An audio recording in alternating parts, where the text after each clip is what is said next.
മറ്റത്തൂരിലെ കൂറുമാറ്റത്തിൽ BJP. പിന്തുണയെ എതിർത്തയാളെ സ്വാധീനിക്കാൻ ശ്രമിച്ച് വിമത നേതാക്കൾ. പഞ്ചായത്ത് അംഗം അക്ഷയ് സന്തോഷിനെ വിമത നേതാവ് ടി.എം. ചന്ദ്രനാണ് സ്വാധീനിക്കാൻ ശ്രമിച്ചത്.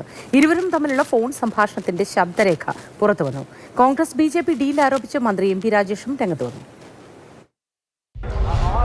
മറ്റത്തൂരിൽ രാഷ്ട്രീയ അനിശ്ചിതത്വം തുടരുകയാണ്. ബി.ജെ.പിയുമായുള്ള സഖ്യത്തിൻ്റെ പേരിൽ പാർട്ടി നടപടി നേരിട്ട ഈ നേതാക്കളൊക്കെ തന്നെ ഇപ്പോഴും അതിൽ ഉറച്ചു നിൽക്കുക തന്നെയാണെന്ന് തെളിയിക്കുന്ന ശബ്ദരേഖയാണ് ഇപ്പോൾ പുറത്തു വന്നിരിക്കുന്നത്. ഈ ബി.ജെ.പിയുമായുള്ള സഖ്യം അത് യാതൊരു വിധത്തിലും ഒരു അപ്രതീക്ഷിതമായി ഉണ്ടായതല്ല. ബി.ജെ.പി. അവരുടെ ഭാഗത്തു നിന്നും മാത്രം ഉള്ളൊരു നിലപാടായി തന്നെ ഇവർക്ക് വോട്ട് ചെയ്ത് വിജയിപ്പിച്ചതാണ് എന്നുള്ളത് പൂർണ്ണമായും തള്ളുന്ന തരത്തിലുള്ള ശബ്ദരേഖയാണ് ഇപ്പോൾ പുറത്തു വന്നിരിക്കുന്നത്. ഈ അക്ഷയ് എന്ന് പറയുന്ന വ്യക്തിയാണ് ഈ അവിടെ വിജയിച്ച 8 കോൺഗ്രസ് അംഗങ്ങളിൽ ഒരാൾ.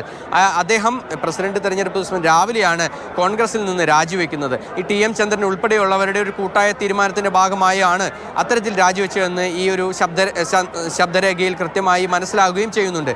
ഈ ബി.ജെ.പിയുമായുള്ള സഖ്യത്തിന് ശേഷവും ഇത്തരത്തിൽ ഇവർ തമ്മിൽ ഉള്ള ഒരു ഈ കൂട്ടുകെട്ട് അതിൻ്റെ പേരിൽ ഈ അക്ഷയ് എന്ന് പറയുന്ന വ്യക്തി പഞ്ചായത്ത് അംഗത്വം തന്നെ രാജിവെക്കാനായി ഒരുങ്ങുമ്പോൾ അതിനെ പിന്തിരിപ്പിക്കുകയാണ് ടി.എം. ചന്ദ്രൻ.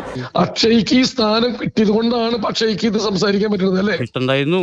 ബി.ജെ.പി. സപ്പോർട്ടോടെ പ്രസിഡന്റ് ആയ ആള് രാജിവെക്കാണ് ഞാൻ വലിയ കൈപ്പത്തി ചിഹ്നത്തിൽ മത്സരിച്ച ആൾക്ക് പാർട്ടി രാജിവെച്ച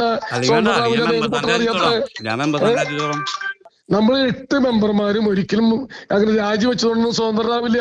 എല്ലാവരും അങ്ങനെ ചെയ്യില്ലേ? അപ്പൊ അതല്ല വിഷയം. എന്തായാലും ഇതിനെതിരെ ശക്തമായ നിലപാടുകളുമായി കോൺഗ്രസ് മുന്നോട്ട് വരുന്നു. വി.ഡി. സതീശൻ ഉൾപ്പെടെ ഇതിനെതിരെ രംഗത്ത് വരികയും ചെയ്തിട്ടുണ്ട്. പക്ഷേ അപ്പോഴും ഈ മറ്റത്തൂരിലെ വിമതർ ഒരു കൃത്യമായൊരു സമവായത്തിന് അല്ലെങ്കിൽ ബി.ജെ.പിയുമായി ഒരു തരത്തിലുള്ള സഖ്യവും ഇല്ല എന്നൊരു സമവായത്തിലേക്ക് എത്തിയിട്ടില്ല. ഒറ്റ കോൺഗ്രസ് അംഗങ്ങളും ബി.ജെ.പി. പോയിട്ടില്ല, ഒരാളും പോയിട്ടില്ല. അവര് ഒരു സ്വതന്ത്രരെ പിന്തുണച്ചു, അവർക്ക് ബി.ജെ.പിയും കൂടി സപ്പോർട്ട് ചെയ്തു. അതാണ് പാർട്ടിയുടെ നിലപാടിന് വ്യത്യസ്തമായിട്ടുള്ള നിലപാടാണ്. അതിനാണ് നടപടിയെടുത്തത്. എന്ത് സാഹചര്യത്തിനാണ് നടപടിയെടുത്തത്? ആ സാഹചര്യം ഇല്ലാതായ പിന്നെ എന്താ പ്രശ്നം? മാത്രമല്ല മന്ത്രി എം പി രാജേഷ് ഉൾപ്പെടെയുള്ളവർ ഇത് താഴെ തട്ടിലുള്ള മാത്രം പ്രശ്നമല്ല, ബി.ജെ.പിയുമായുള്ള സഖ്യം മുതിർന്ന നേതാക്കൾക്ക് ഉൾപ്പെടെ ഉണ്ടെന്നുള്ളൊരു ആരോപണവുമായി രംഗത്തെത്തിയിട്ടുണ്ട്. മറ്റത്തൂർ പഞ്ചായത്തിൽ വോട്ടിന്റെ കണക്ക് വന്നില്ലേ? ബി.ജെ.പി. ജയിച്ച സ്ഥലത്തെല്ലാം 100-ൽ താഴെ വോട്ടല്ലേ ഉള്ളൂ കോൺഗ്രസിന്. ഡീൽ അവിടെ മാത്രമല്ല, മുകൾ മുതലുണ്ട്. ഓരോ ദിവസവും പ്രവർത്തക സമിതിയിലെ അംഗങ്ങളുടെ പ്രസ്താവന RSSനെ പുകഴ്ത്തി വന്നുകൊണ്ടിരിക്കുകയാണ്. എന്തായാലും മറ്റത്തൂരിൽ ഇപ്പോഴും രാഷ്ട്രീയ സാഹചര്യം കലങ്ങി മറിഞ്ഞ് തന്നെയാണ്. ഒരു കൃത്യമായൊരു നടപടിയെടുക്കാനോ അല്ലെങ്കിൽ ഈ ബി.ജെ.പിയുമായുള്ള സഖ്യം അവസാനിപ്പിക്കാനോ അവിടെയുള്ള വിമതർ ഇപ്പോഴും തയ്യാറായിട്ടില്ല. ചർച്ചകൾ ഇപ്പോഴും ഒരു ഘട്ടത്തിൽ പുരോഗമിക്കുകയാണ്. MS Lishoy, Mathrubhumi news, Thrissur.